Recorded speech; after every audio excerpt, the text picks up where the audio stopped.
យើងបានឃើញម្ដាយសង្គម Facebook នោះបានផុសព័ត៌មានដែលលពូ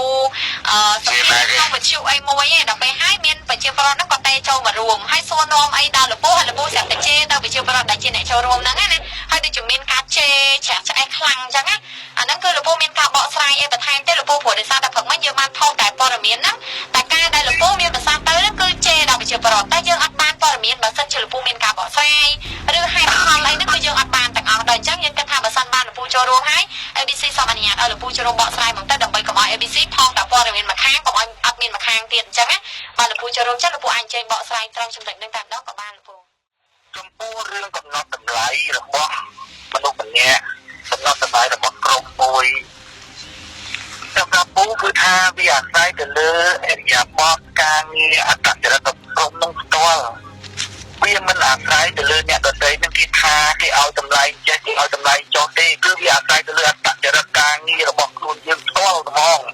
ញ្ចឹងបានពូមិនសូវខ្វល់ខ្វាយអំពីរឿងពីណាគេយករឿងនឹងទៅផុសចេះគេយកទៅនិយាយចុះអីពូនិយាយខាងណាចាហ្នឹងហើយទៅ ABC សុំបកស្រាយគឺថា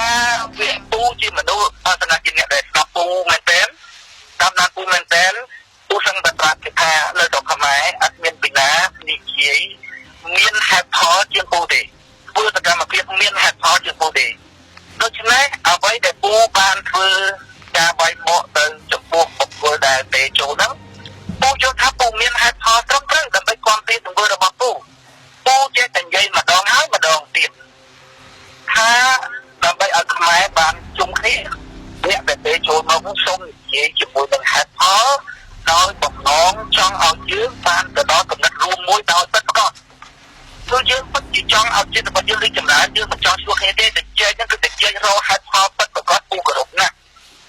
ប៉ុន្តែវាមកវាកាច់ជាមូលអ្នកអាកាច់មូលលៀបពណ៌អានោះជាហេតុដូចជាអានោះជាហេតុចាំពូតទៅវិញជាសំខាន់តើលពូដែលធ្វើឲ្យមានករណីការហេតុរដ្ឋហ្នឹងព្រោះពេលដែលយើងស្ដាប់ហ្នឹងយើងអត់បានដឹងមូលហេតុត្រឹមត្រូវផងដល់អញ្ចឹង ABC ចង់ដឹងពីមូលហេតុហ្នឹងណាលពូជាទូទៅពូចង់និយាយថាជាទូទៅគណៈបកសង្គ្រោះជាតិឲ្យតែចូលមកគឺតាំងតែពីកាច់មូលតាំងតែពីយើងអាចងតាំងតែពីមិនដែលលឺយើងនិយាយបកគណៈបកប្រជាជនឬតែយើងនិយាយហ្នឹងជាតែរហូតបាត់វេបយ៉ាងណាបើភាសាអញ្ចឹងក្នុងការនិយាយតែក្មួយយ៉ាងទឹកបំផុត90%ពូបញ្យល់គេថាលឺតែជាណាលឺតែជាតែថាមកវេទិកានោះគឺជាសុខណាលឺតែជាគឺយើងអំពីណាវានិយាយថាយើងអាចយកមកគណៈបកប្រជាជនពីព្រោះយើងមិនអាចបាយគណៈបកប្រជាជនហើយពីណាដែលគេស្ដាប់ដល់ស្មោះត្រង់ហើយគេបណ្ដាឃើញថាពូវាយគណៈបកប្រជាជននឹងវេកញែកនឹងមានជំរឿ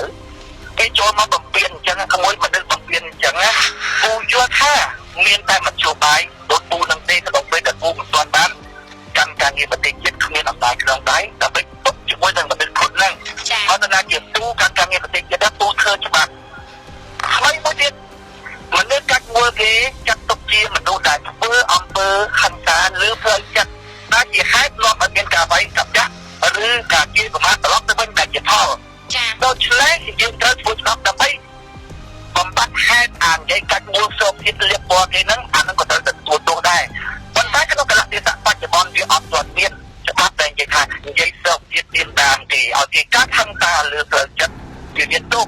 អញ្ចឹងមកពូប្រាប់ថាក្នុងពេលដែលពូមិនទាន់បានកាន់អំណាចទាន់បានធ្វើច្បាប់ថ្មី